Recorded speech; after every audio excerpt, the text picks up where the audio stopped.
ప్రధానమంత్రి మోదీ మాట్లాడుతున్నారు. లైవ్ లో చూద్దాం.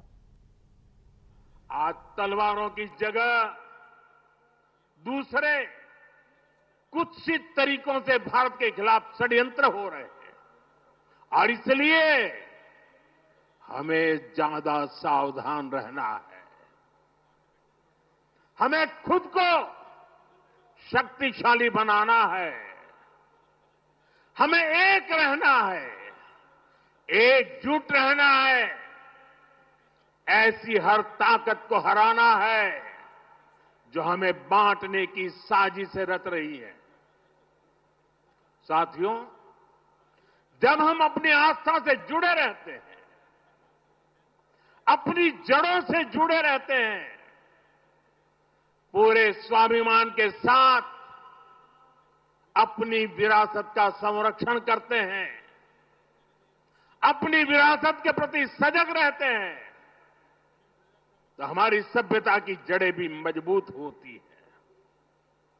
और इसलिए पिछले 1000 वर्षों की यात्रा हमें अगले 1000 वर्षों के लिए तैयार रहने की प्रेरणा देती है। साथियों, राम मंदिर प्राण प्रतिष्ठा के ऐतिहासिक अवसर पर मैंने भारत के लिए 1000 साल का विराट स्वप्न सामने रखा था। मैंने देव से देश के विजन के साथ आगे बढ़ने की बात कही थी। आज देश का सांस्कृतिक पुनर्जागरण करोड़ों देशवासियों में नया विश्वास भर रहा है। आज हर देशवासी के मन में विकसित भारत को लेकर एक भरोसा है। आज 140 करोड़ भारतीय भविष्य के लक्ष्यों को लेकर संकल्पित है। भारत अपने गौरव को नई बुलंदी देगा।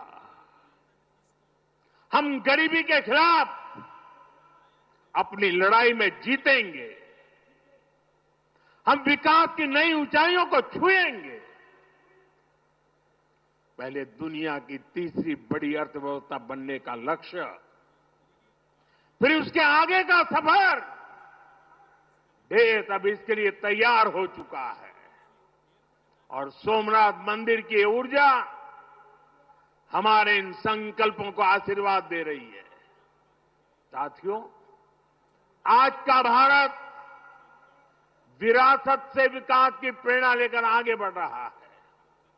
सोमनाथ में भी विकास भी विरासत भी, ये भावना निरंतर साकार हो रही है।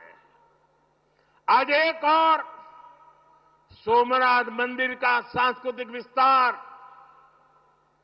सोमनाथ संस्कृत यूनिवर्सिटी की स्थापना, माधवपुर मेले की लोकप्रियता और उसके रंग, इनसे हमारी विरासत मजबूत हो रही है।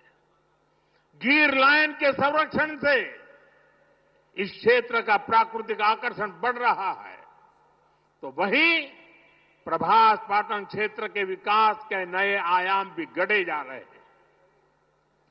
केशोद एयरपोर्ट का विस्तार किया जा रहा है। इससे देश विदेश से श्रद्धालु सीधे सोमनाथ तक पहुंच सकेंगे। अहमदाबाद से वेरावल वंदे भारत ट्रेन की शुरुआत से तीर्थयात्रियों और पर्यटकों का समय कम हुआ है। इस क्षेत्र में यात्रा धाम सर्किट का विकास भी किया जा रहा है। यानी आज का भारत आस्था को स्मरण करने के साथ ही इंफ्रास्ट्रक्चर, कनेक्टिविटी और टेक्नोलॉजी के जरिए उसे भविष्य के लिए सशक्त भी कर रहा है।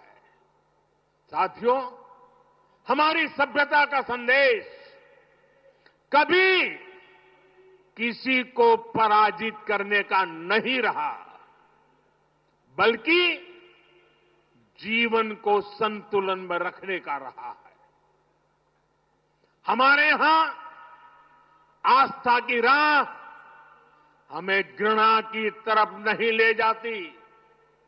हमारे यहां शक्ति हमें विनाश करने का अहंकार नहीं देती।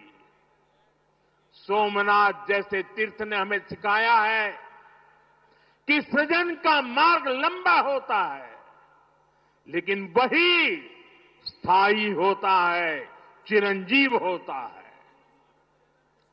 तलवार की नोक पर कभी दिलों को नहीं जीता जा सकता। जो सभ्यताएं दूसरों को मिटाकर आगे बढ़ना चाहती हैं, वे स्वयं समय में खो जाती है। इसलिए भारत ने दुनिया को ये नहीं सिखाया कि दूसरे को हराकर कैसे जीता जाए।